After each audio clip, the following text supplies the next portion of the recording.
Hallå hörni, och välkommen till starten på en ny film. Vad fasen ska jag säga nu då? Nej, jag helt ärligt har ingen aning om vad vi ska prata om idag. Ingen jäkla aning. Nej, men det har jag väl lite halvt. Jag sitter i en lånemaskin just nu.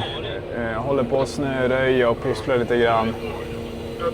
Vi ska och gräva en ny läcka. Och jag precis... Oj då, nu tog jag bort det. Det där var inget bra. Ja.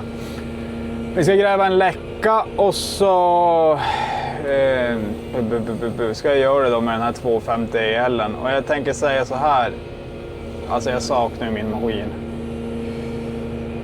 Absolut. Alltså man märker ju så tydligt hur mycket plats en sån här tar. Alltså det är helt sjukt vad man blir fort, att man vänjer bort sig. Men jag tycker den ryms ju typ ingenstans på de jobb vi ska vara på. Och det sjuka är också att de väger exakt lika mycket i kilo, men de tar olika mycket plats.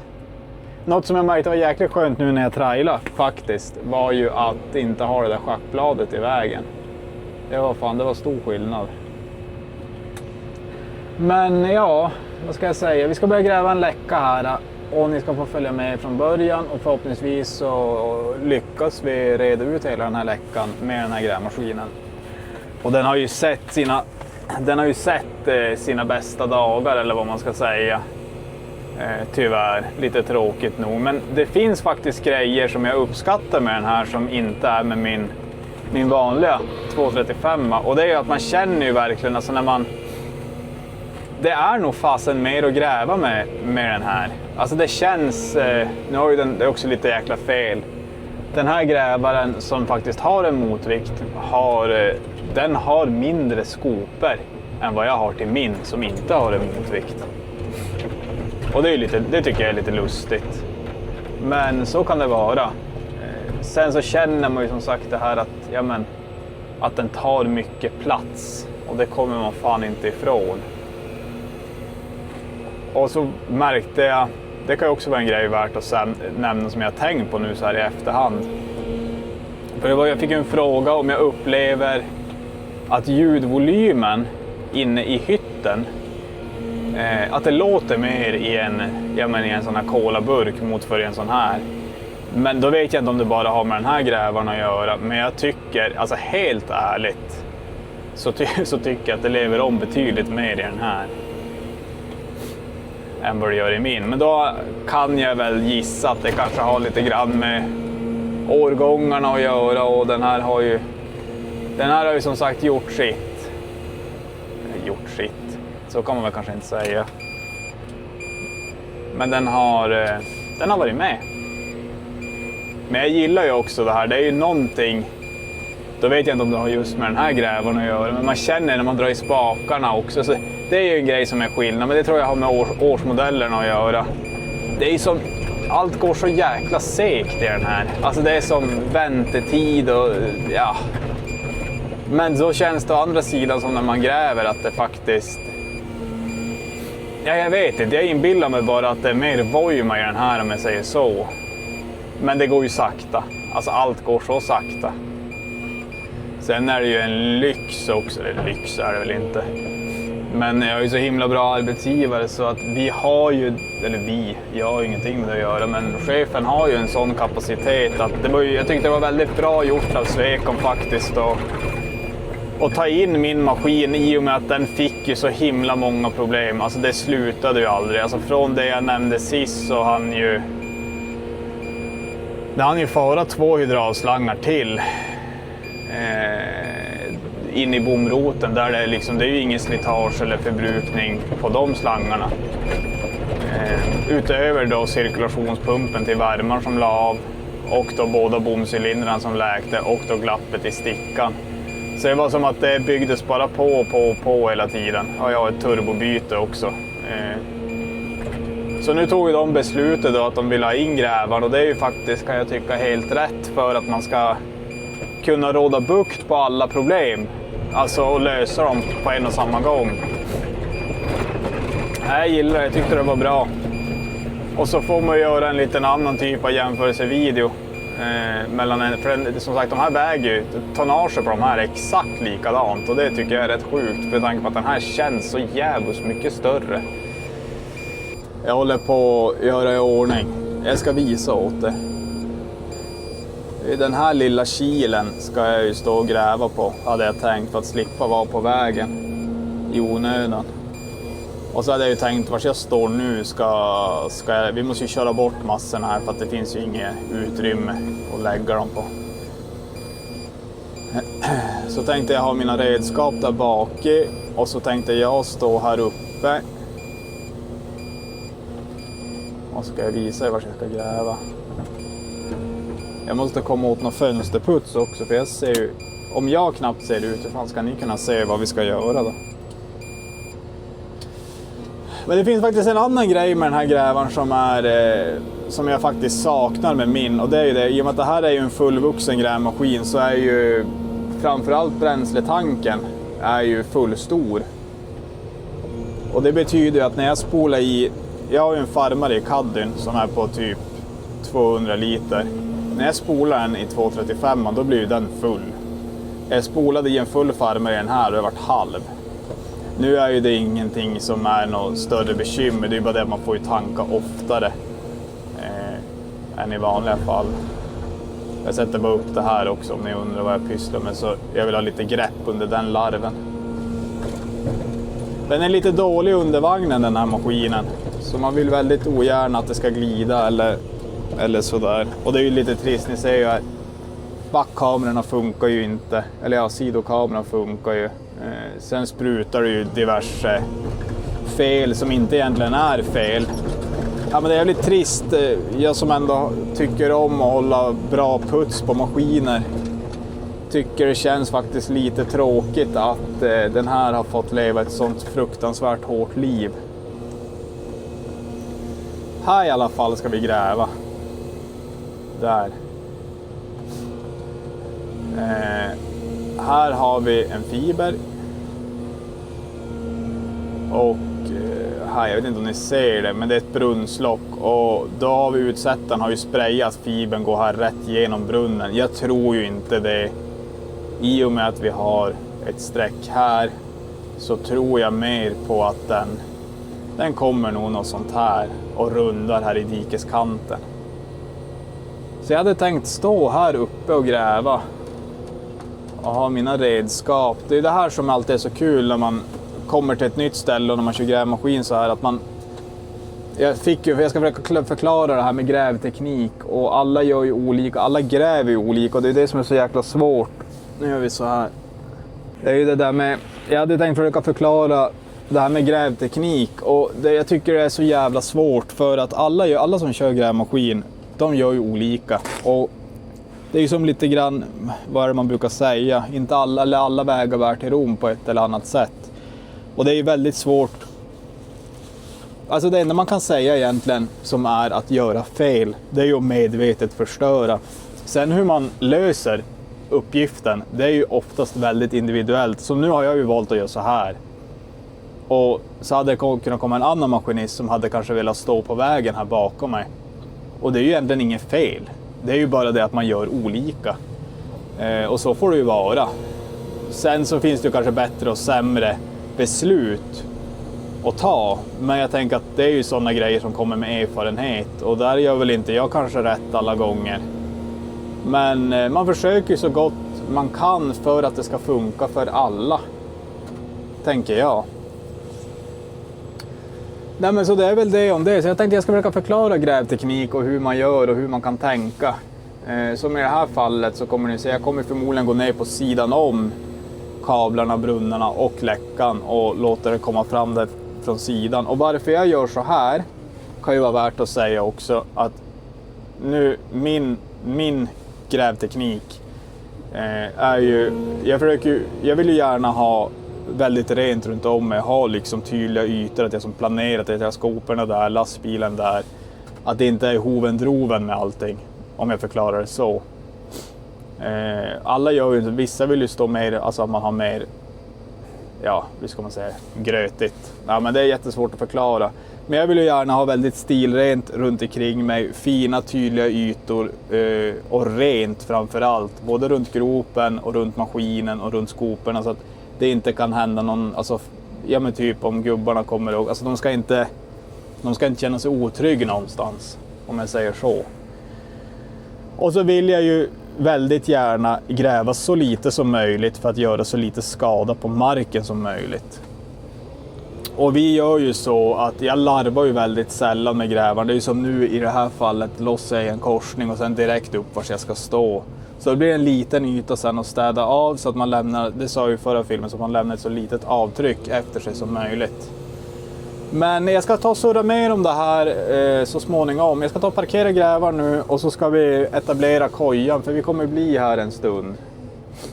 Och så får vi se hur länge jag får ha den här grävaren. Det är jävligt kul, eller det kommer jävligt lägligt att nu kan vi faktiskt, eller jag får ju känna på, alltså så väldigt färskt och gå från, ja som jag sa då, nu är det inte kanske rättvist att jämföra min mot den här.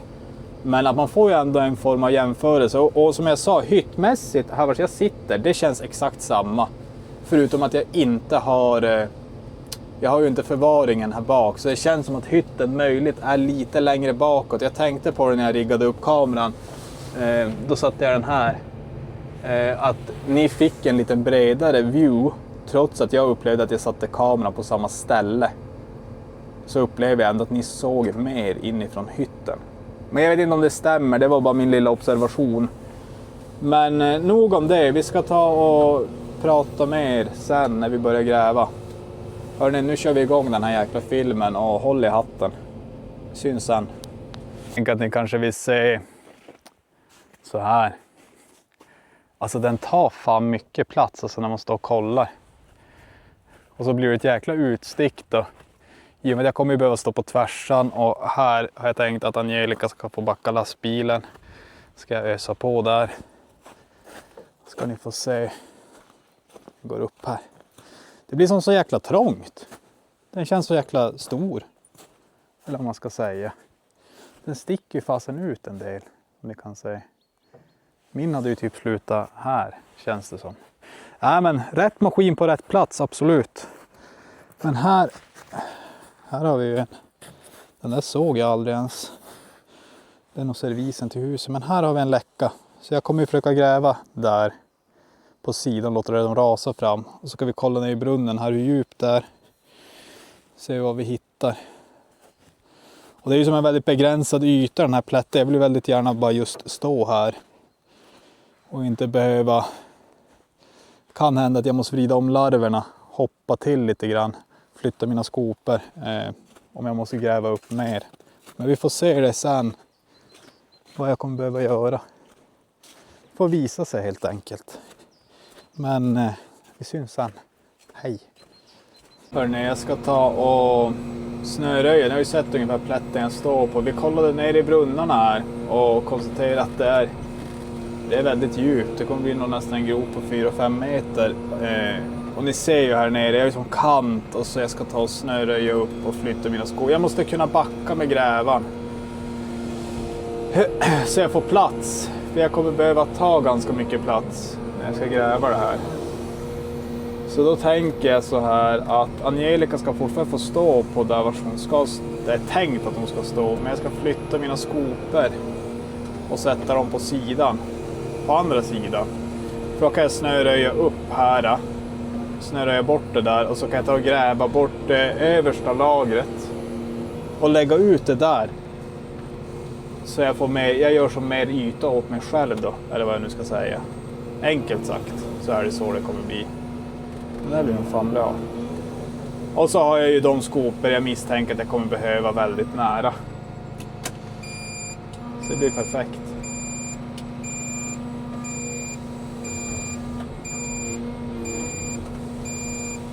Jag är fortfarande livrädd. Jag släpper när jag lossar skopan. Det är det här också som jag har sagt någon gång tidigare.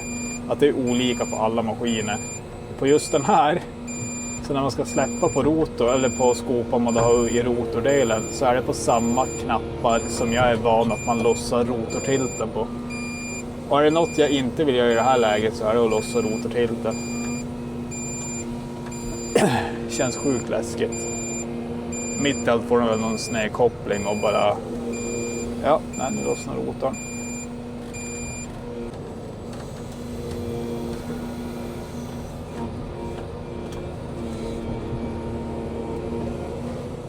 Det får du bestämma, Emil. Jag kan göra det här själv.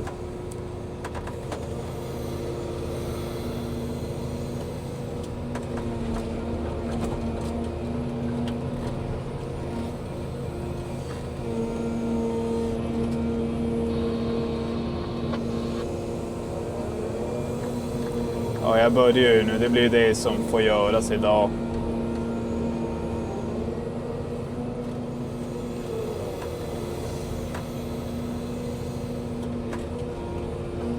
Angelica. Ni kan få avgå om ni vill. Ni kan få rulla ner mot stan om ni vill. Nej, vi kan köra imorgon. Jag håller på att göra lite yta åt mig att stå på.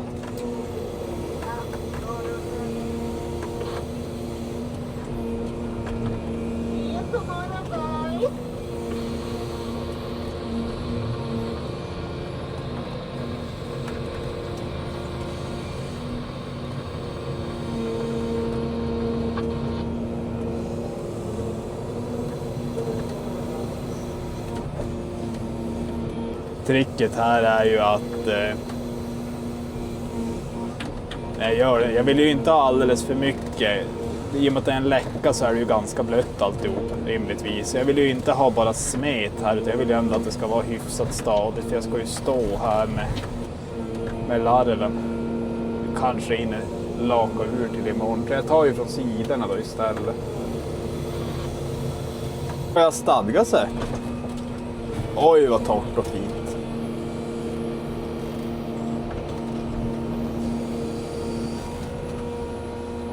Knappt någon sten i marken.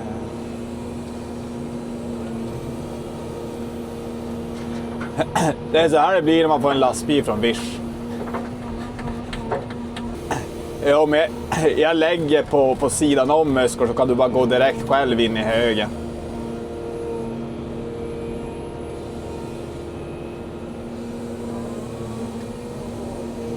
Jag tror vi kan behöva någon grövre typ av makadam här faktiskt.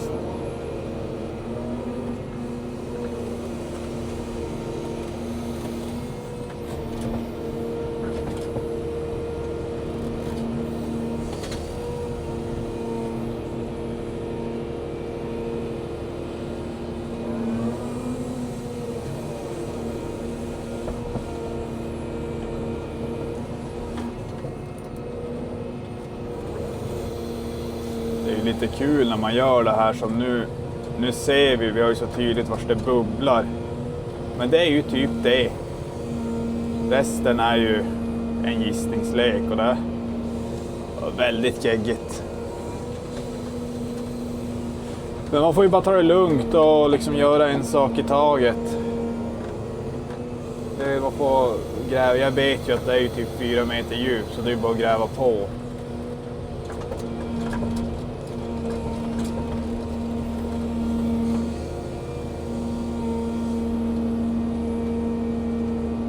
Det som sagt väldigt lugnt och inte göra något dumt eller onödigt. Får vi se sen hur det kommer gå att lägga det här på lastbil. Det är uppförsbacke direkt, även om man har lucka på så är ju inte den tät.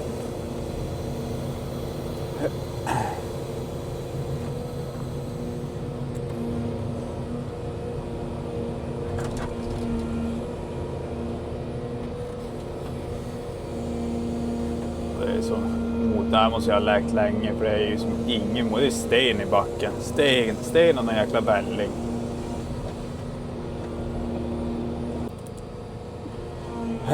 Fortsättningen här nu, vi håller på och ska börja ta bort lite brunnsring. Så att ta bort brunnsringen så vi kan pumpa bort vattnet någonstans någon gång.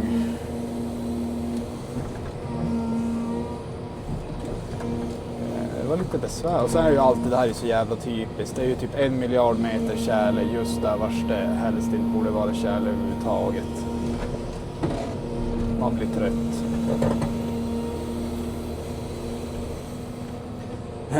Men prata grävteknik om det här. Här är det ju bara finlir som gäller.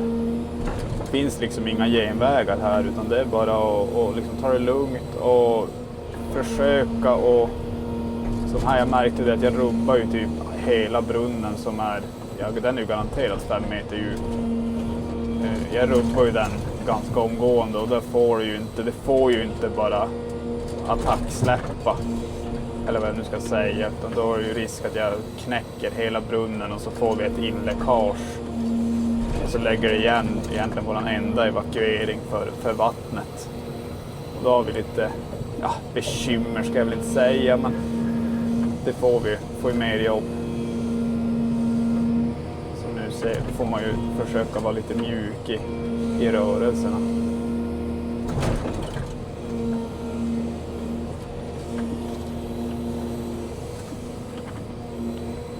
Och så är jag ju lite grann inne här på att jag vill ju inte gräva bort mig. I och med att vi inte ser vad vi har att jobba med så vet jag ju inte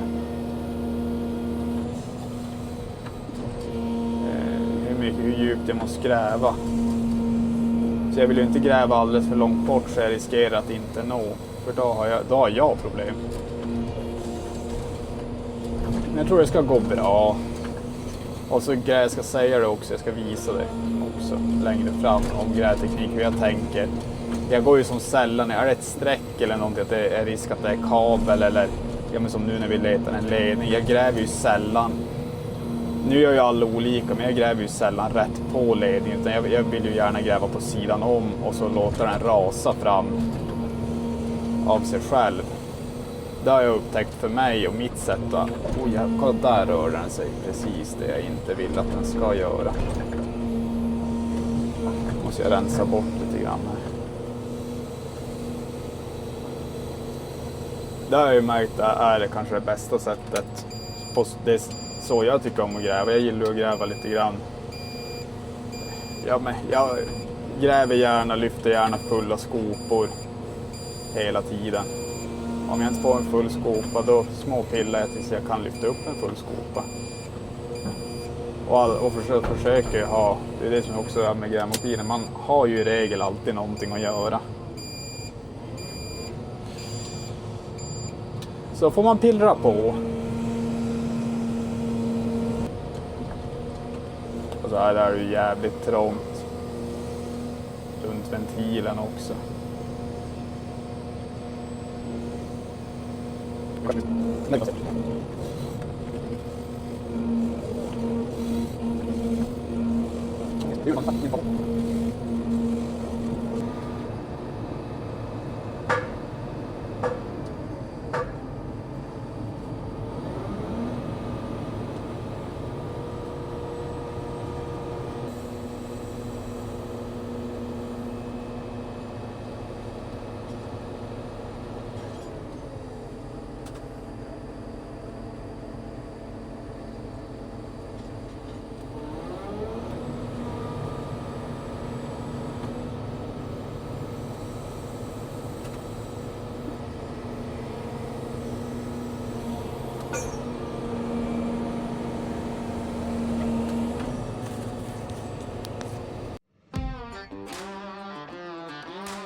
Jag ska prova dra bort lite grann.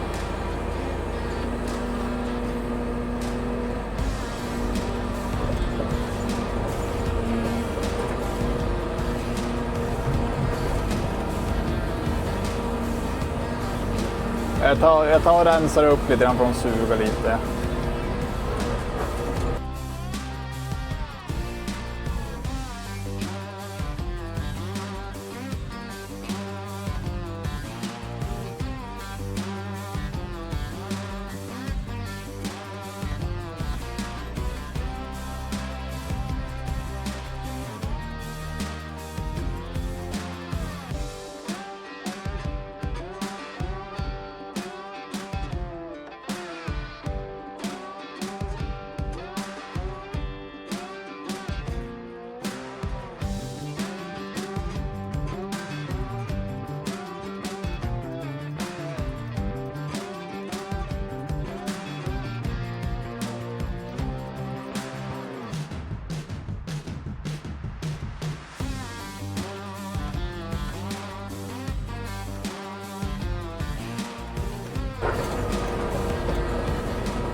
ska jag göra ett hål här då.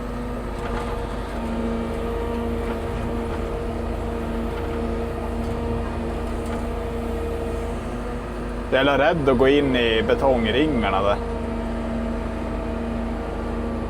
Jag är så rädd att det ska slinta på en sten och så får skopan in i betongringarna.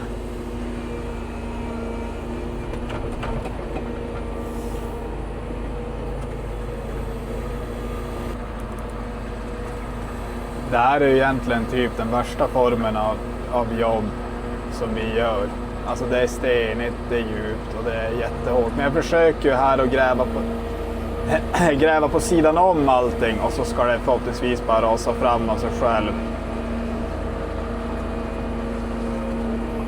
Jag tror det blir mer klipp sen från det här är ju inte så jävla spännande.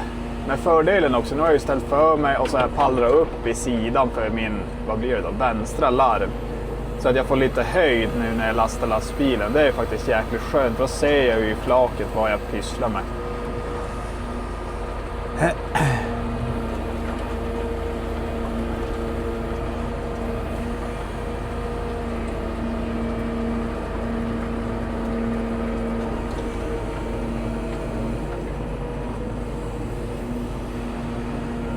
var ett jävla smäck det här alltså. Helt perfekt. Ja, hallå ni. Nu uppdatering. Vi har... Nej, slå av det bara. Vi har lagat läckan och vi har grusat in och vi har ställt tillbaka några betongringar. Så nu ska vi ta och lägga lite finare sand i och med att det var ju dels var det jävligt blött alltihop och det är ju ingen fara att det är blött, men att det är stenigt är desto värre. Så vi har skyddsfyllt riktigt rejält och så den här sanden då och sen så kommer vi ta tillbaka det här smäcket.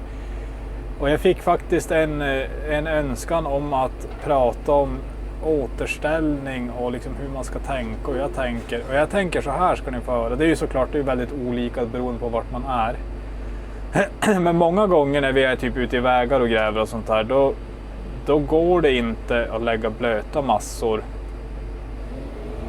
och sen lägga något, för man bygger som upp i olika lager som är förstärkning och bärlager och sådär. Och det kan man inte lägga om man har en blöt terrass eller vad man nu ska säga. Ja, jag får skrapa sen. Det är på väg som sagt, men det händer inte så mycket. Då kan man inte, om man har lagt då jorden och gjort om själva terrasskroppen, om det är blött och bara gungar, då kommer förstärkningen också gunga om man nu inte så att man fyller typ 2 meter.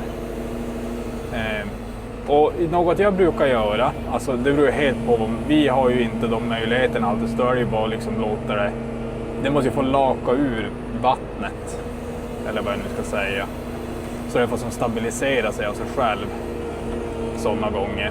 Men om man inte har möjlighet att göra det, typ om man håller på att bygga en väg, då hade jag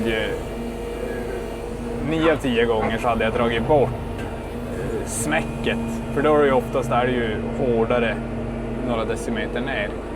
Då hade jag dragit bort smäcket för att det kan man inte göra någonting med. Och så hade jag byggt på där. Jag hade ändå tagit mer rent material. Eller så hade jag bara lagt mer förstärkning. Det är ju en kostnadsfråga också. Det beror ju som sagt på från beställare och beställare. Men så gör vi. Eller så gör jag snarare.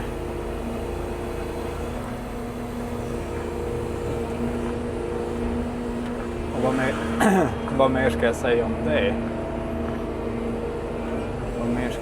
Det är ju svårt också därför alla gånger, som i vårat fall, vi återställer ju alltid minst som det var, oftast ändå bättre. Och i grönytor har det ju inte så stor betydelse vad man lägger. Alltså så länge man försöker få det grövsta, så försöker jag tänka att man försöker få det grövsta. Antingen att man får det bortkört eller att man nu lägger det längst ner.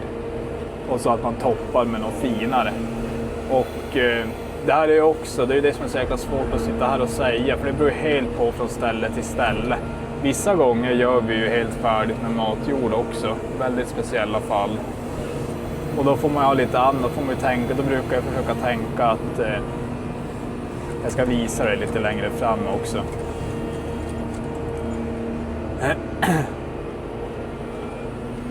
det pratas. Då brukar jag lägga mig lite under färdig nivå. För man ser ju som i det här fallet, jag ska visa. Jag ska visa er. För när jag lägger igen så här, då ser jag ju, nu ska jag lägga igen, här har vi ett dikesbotten och så ska vi ha fall neråt mot Emil. Ska jag lägga ihop det, det ska svänga typ upp så. Och så ska jag ha en slänt här och jag försöker ju alltid kolla, ja men ni ser borta vart jag är med skopan. Här har jag ju facit. Jag ser ju alltid facit runt omkring hur jag ska fylla igen.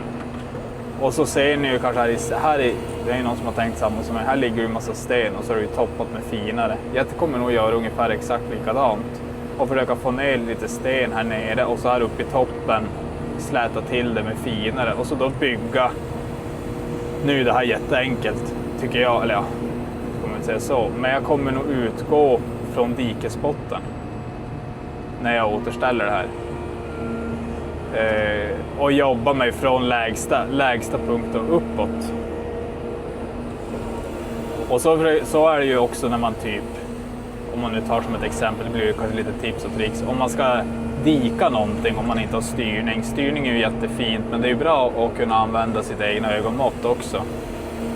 Och kanske det bästa tipset där är ju att hoppa ut och kolla med ögat. För ibland kan man bli lurad.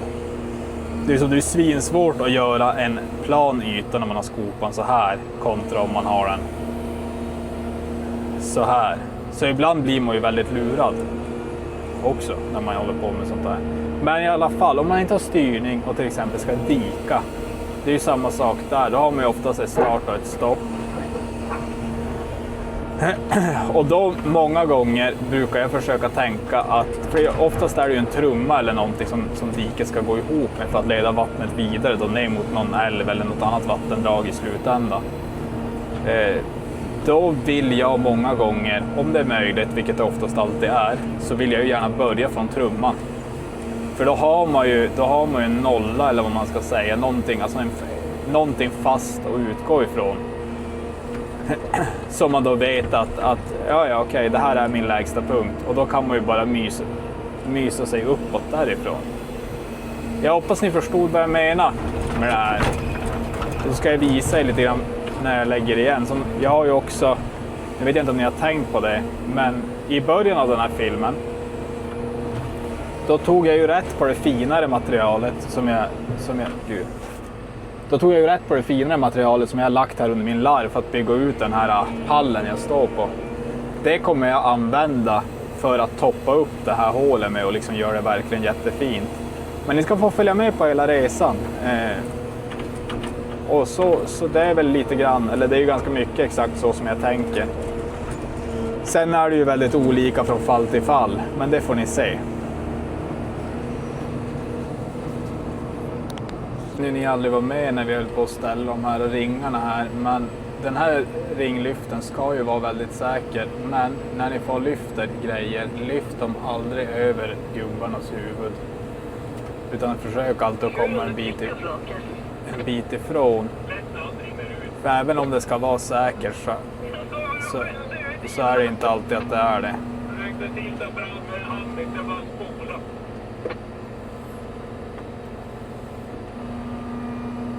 Det är kul att festa, så det är det. Jag kan knappt orka upp heller när man hittar. Man kan säga, ni ser ju där det är väldigt lokal körning för att få hit materialet, men ack så viktigt. Hålla koll på vikten, för jag ser ingenting.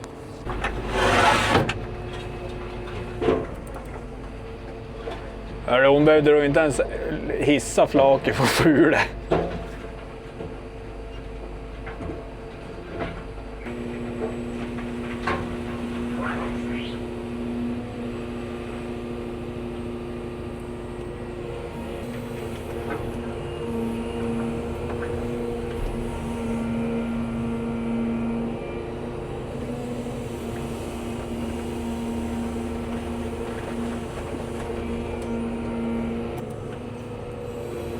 Ja hörni, ni ser ju, det flyter ut av sig själv. Så det här är ju en sån här gång, nu är ju det här en grön yta så det kommer inte spela någon roll. Det som kommer bli kruxet för mig nu, det blir ju inte... Jag kommer nog behöva låta det här vila till sig till imorgon så att vattnet i materialet får stadga sig lite grann så att man kan göra själva diket och det här då. För att som det är nu så det blir bara en pudding, alltså det blir bara...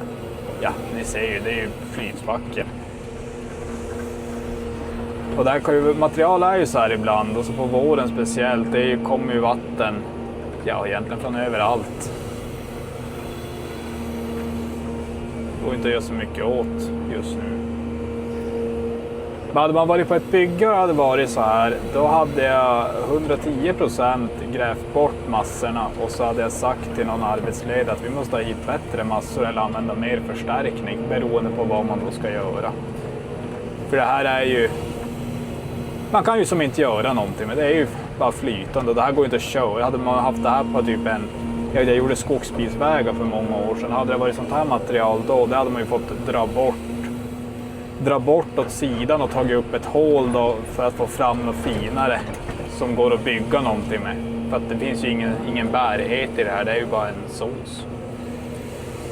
Och det här som är lite grann när man kör grävmaskin, det är väldigt mycket alltså, löses på plats eller vad man ska säga. För ingen grop är ju den andra lik, utan alla gånger är ju olika. Nu är det där jävligt hjärndött, det är klart alla gånger är olika, men ni hoppas ni förstår vad jag menar. Att det finns inte, okej så här gör du, utan det är alltid en annorlunda lösning. Oftast så gräva gör man ju på samma sätt och ofta som jag sa gräver jag ju ner på sidan. Men just det här med återställningen, det är aldrig samma lika.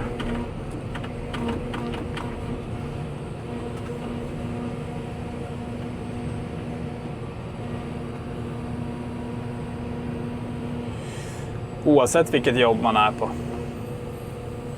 Nu lovar jag er att ni skulle få vara med när jag återställer. Jag ska faktiskt försöka göra mitt bästa. Vi har ju kört in allt det här blöta eländet hit. Och så har jag lagt ut. Och det jag vill göra nu är att börja där bortifrån. Och så... Nu kommer det bli en liten bulle upp i vilket fall. För att det här kommer ju att funka efter deluxe när det har varit så jäkla blött. Och nu försöker jag ju ta det här torrare som jag sparade tidigare för att kunna ha någonstans att stå. Det här vill jag ju gärna ha ganska högt upp. Så att det blir fint och bra. Och stenen här vill jag ju gömma. Typ där. Så nu ska jag lägga ut typ det jag kommer åt. Och så ska jag ta och backa efter, dra till det så långt jag kan och så backar jag och sen till slut måste jag köra ner och ställa in på tvärsan här igen. Och så vill jag ju inte försöka skada så lite som möjligt av materialet eller av det här diket då. Men jag måste ju återställa det hur som helst. Och det var lite trixigt för att här var det var det var som en ramp upp, det var som att någon hade gjort en väg hit. Såg jag när jag började. Men vi sätter igång. Jag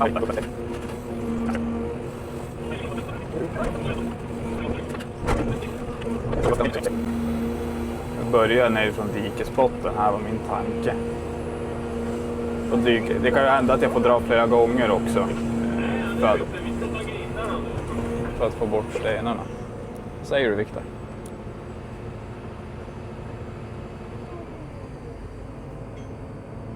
Det ligger skräp där mellan min BA-skop och smalskop och det är från när vi kapar ventilstången. Då har jag ju fått ut en nolla här nere.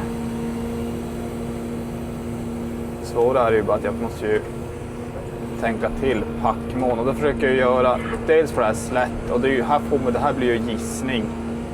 Att jag får gissa ungefär hur mycket. Ja, han tar första balken nu. Ja, det är klart.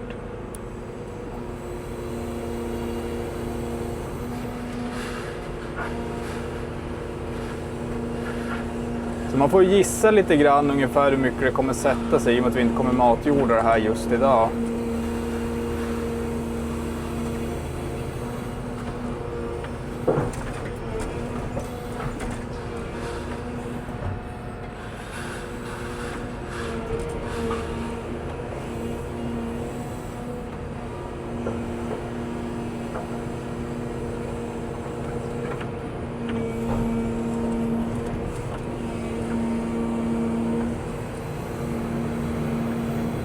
Så följer jag ju som bara kanten upp.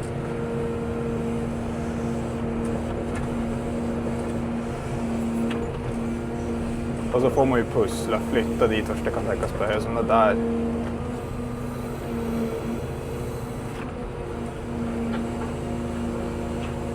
Och så får man ju, här kan man ju, i ett sånt här läge kan man ju trixa lite grann själv vad man tycker hade sett bättre ut, alltså vars man vill ha. Man kallar det för släntkrön, från där vars det börjar övergå till som dikesslänten. Och jag tänker att vi ska försöka få den så att den kommer just här i kanten.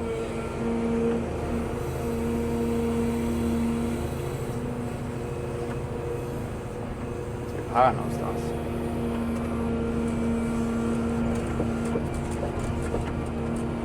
Jag hade ju behövt få med mig något mer material. Och får man gå lite grann på känn i och med att man inte ser botten.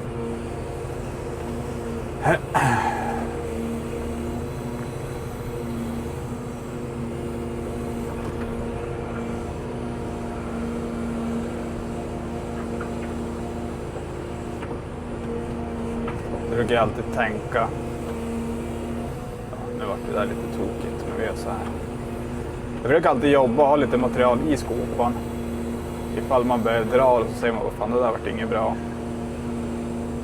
Då har man ju lite man kan dutta ut med.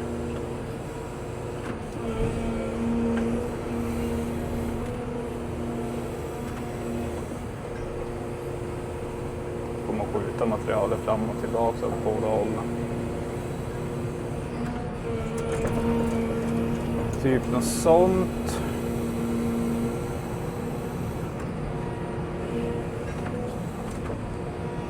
Det gungar ju som till lite grann så det är ganska oroligt i backen.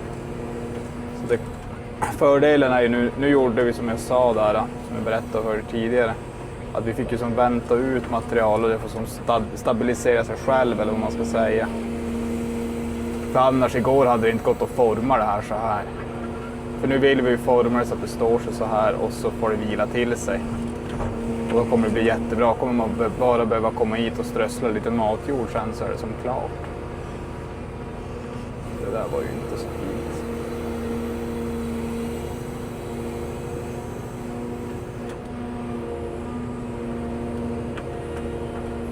Och som sagt gömma det större och så försöka jobba upp det finare till toppen.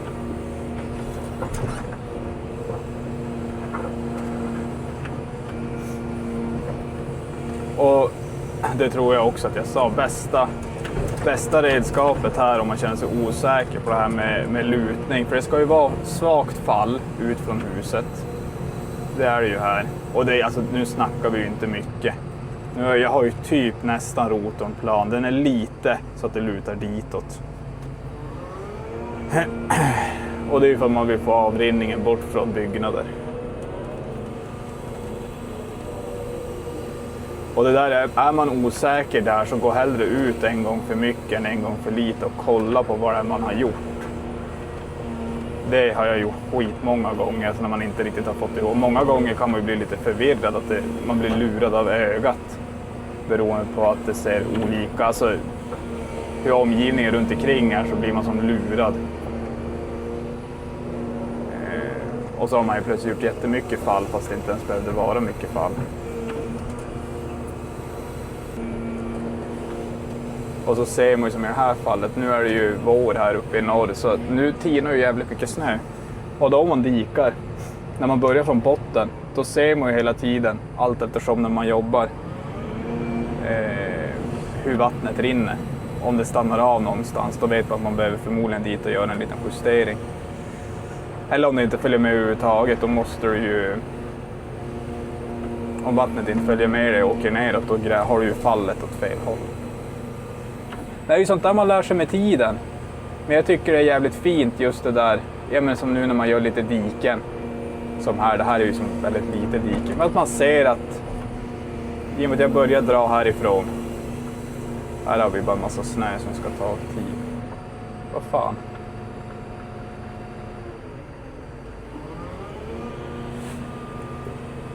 Här kommer en bilist som var lite fel ute.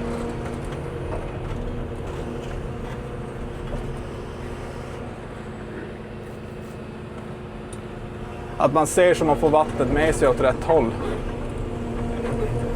Då ska du komma rinnandes här uppifrån. Om man har gjort rätt.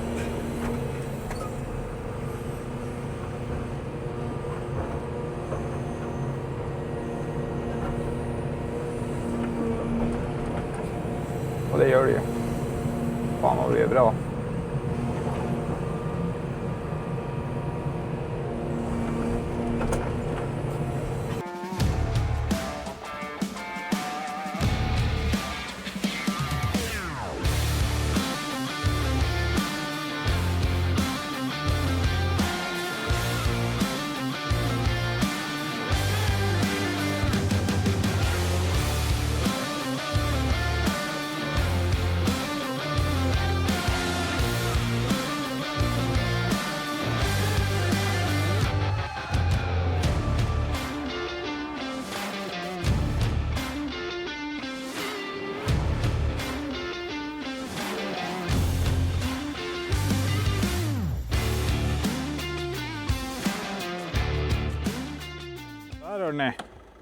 Nu har vi parkerat och kan nog nästan säga att det här jobbet är klart och att det har varit bra.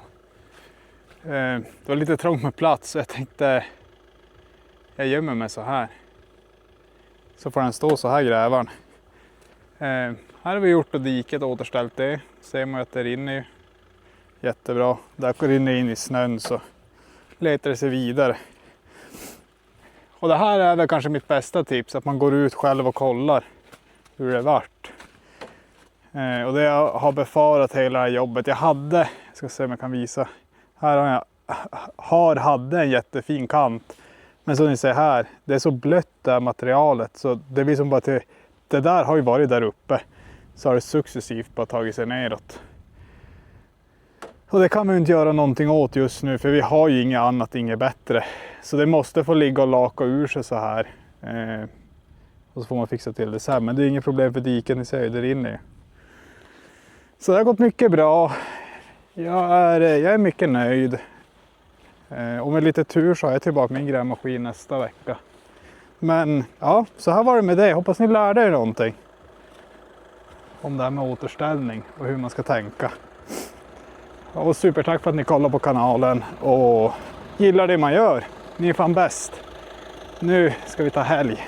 Vi hörs hörni och syns i nästa.